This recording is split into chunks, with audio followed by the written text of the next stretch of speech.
नमस्कार, मी अविनाश परांजपे। आज आपण एक व्हिडिओ बनवणार आहोत अष्टांग योग। योग हा शब्द युज ह्या धातूपासून निर्माण झालेला आहे। युज म्हणजे जोडणे। आता 21 जून हा सार्वत्रिकरित्या जागतिक योग दिवस म्हणून मानला जातो। योग क्रिया केल्यामुळे मधुमेह आणि रक्तदाब ह्यासारख्या रोगांवर नियंत्रण मिळवता येऊ शकतं, परंतु ती जी क्रिया आहे ती योग्य मार्गदर्शनाखाली गेली पाहिजे। योग म्हणजे दोन गोष्टी जोडल्या जाणं। शरीर आणि आत्मा जोडण्याच्या क्रियेलाच योग असं म्हटलं जातं। नारद मुनींनी ध्रुव बाळाला हा अष्टांग योग सांगितला, तो आपण बघूया। अष्टांग योगामध्ये पहिला येते यम। यम म्हणजे अहिंसा, सत्य, अस्तेय, ब्रह्मचर्य आणि अपरिग्रह। अहिंसा म्हणजे कुठल्याही प्राण्याची हिंसा न करणे, पोट भरण्यासाठी प्राणी मारून त्याचं मांस न खाणे आणि विनाकारण कुठल्याही प्राण्याची हत्या न करणे। डास चावल्यामुळे जर मलेरिया होणार असला तर डास मारायला पाहिजे, परंतु विनाकारण कुठल्याही प्राण्याची हिंसा न करणे। नंतर येतं सत्य। सत्य म्हणजे सत्य बोलावं, सत्यानेच चालावं। अस्तेय म्हणजे चोरी न करणे। उपनिषदांमध्ये चोराला आणि कृपण माणसांना एकाच धाग्यामध्ये जोडलेलं आहे, म्हणजे कृपण हा सुद्धा चोरच समजला गेलेला आहे।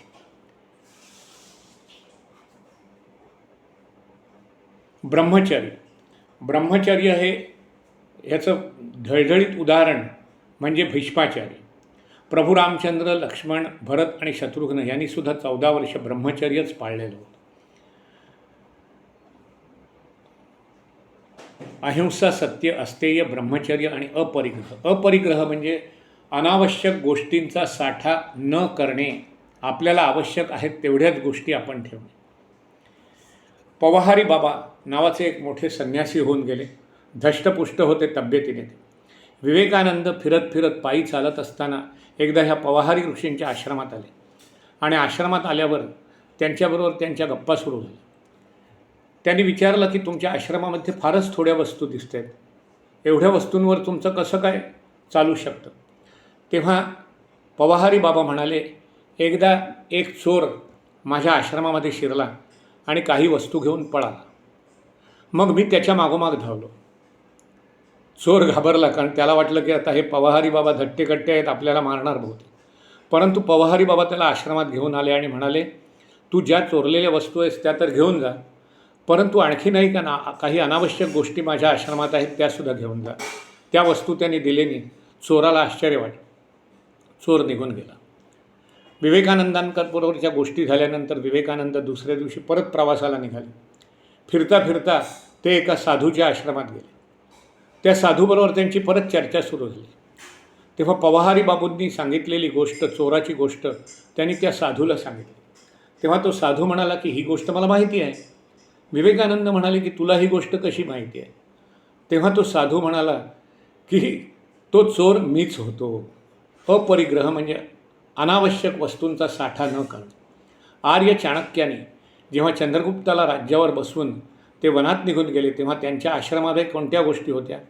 तर पायाच्या खडावा, नेसूची 2 वस्त्र, भिक्षापात्र, जमिनीवर झोपायची चटई, गवताची चटई आणि पाण्याचं भांडं, एवढ्याच वस्तू त्यांच्या आश्रमामध्ये। दुसरा येतो नियम। नियम म्हणजे काय? तर शौच संतोष स्वाध्याय,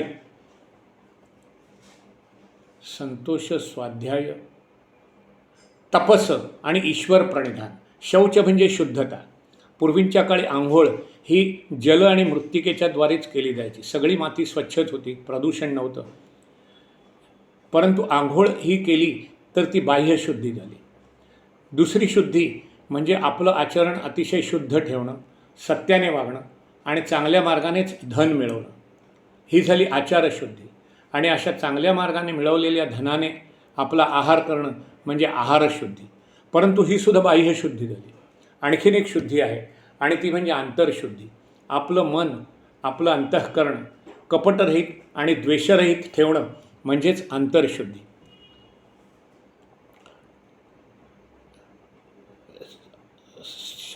तपस म्हणजे त्याग. सावरकरांनी आपल्या देशासाठी जो त्याग केला त्याची अशी कशाचीही तुलना होऊ शकणार नाही. त्यांनी अपरिमित त्याग केलेला आहे आपल्या देशासाठी. स्वाध्याय म्हणजे अभ्यास, एकच गोष्ट परत परत करणे. तुकाराम महाराज म्हणतात, असाध्य ते साध्य करिता सायास कारण अभ्यास तुका म्हणे. आणि रामदास स्वामी म्हणतात की अभ्यासे प्रकट व्हावे, नाहीतर झाकोनी असावे, प्रकटोनी नासावे हे बरे नव्हे. आणि नंतर येतं ईश्वर प्रणिधान. ईश्वर प्रणिधान म्हणजे ईश्वराची आराधना करणे. याच्यानंतर येतं आसन. आसन म्हणजे 3 तास एकाच स्थितीमध्ये ताठ बसणे, हालचाल न करता. कारण पुढच्या योगक्रियेसाठी हे आसन अतिशय आवश्यक असतं. प्राणायाम, 4 अंक मोजेपर्यंत श्वास आत घेणे एका नाकपुडीने, दोन्ही नाकपुड्या बंद करून तो 16 अंक मोजेपर्यंत कोंडून ठेवणे आणि नंतर 8 अंक मोजून तो दुसऱ्या नाकपुडीने सोडणे. हीच क्रिया उलटसुलट करणे याला प्राणायाम म्हणतात. परंतु हा गुरुच्या मार्गदर्शनाशिवाय करू नये.